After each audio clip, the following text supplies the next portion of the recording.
২৯ June সকাল নরসিংদীর নাগরিয়াকান্দি সেতু থেকে গলায় ইট বেঁধে একটি কুকুরকে নদীতে ফেলে দেয়া হয়। অমানবিক এই দৃশ্য মুহূর্তে সামাজিক যোগাযোগ মাধ্যমে ছড়িয়ে পড়ে। স্থানীয়রা জানান, অভিযুক্ত ব্যক্তি স্থানীয় বাজারে কসাইয়ের কাজ সহ দিনমজুরি করেন। কুকুরটি নানা সময়ে বিরক্ত করায় বুধবার সকালে গলায় ইট বেঁধে নদীতে ফেলে দেয়। এ ঘটনায় ক্ষুব্ধ গ্রামবাসী তার বিচার দাবি করেন। মানবিক অপরাধ, মানুষ খুন করতে পারবে যে মানুষের মতো দেয় ফালা হিসেবে তো কুকুর অনেক সময় পাগল হয়ে যায়। যদি পাগল না হয়, সুস্থ একটা কুকুরকে যে কোনো মানুষ হত্যা করতে পারে না। একটা কাজ করছে, এই জন্য আমি সর্বোচ্চ যাই কাজটা করছে সর্বোচ্চ শাস্তি দাবি জানাচ্ছি। তবে অভিযুক্ত মোহাম্মদ আলীর স্ত্রীর দাবি, প্রতিবেশীর পালিত কুকুর তাদের নির্দেশেই নদীতে ফেলে দেওয়া হয়। সাজা পেতে হলে সকলেরই পাওয়া উচিত বলেও দাবি তার।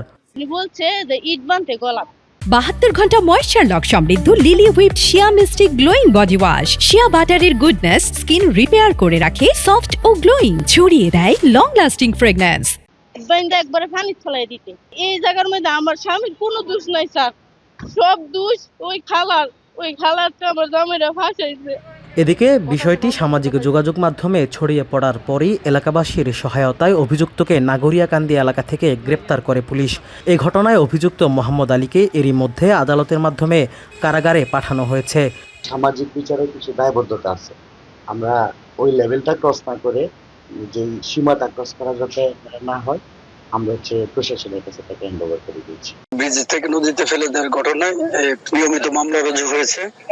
সেই মামলায় একজন যে মূল অভিযুক্ত যে মোহাম্মদ আলী, সে গ্রেপ্তার আছে, তাকে আমরা বিজ্ঞ আদালতে প্রেরণ করেছি। আর অন্যান্য যারা আসামি আছেন তাদেরকে গ্রেপ্তারের জন্য অভিযান চলমান আছে।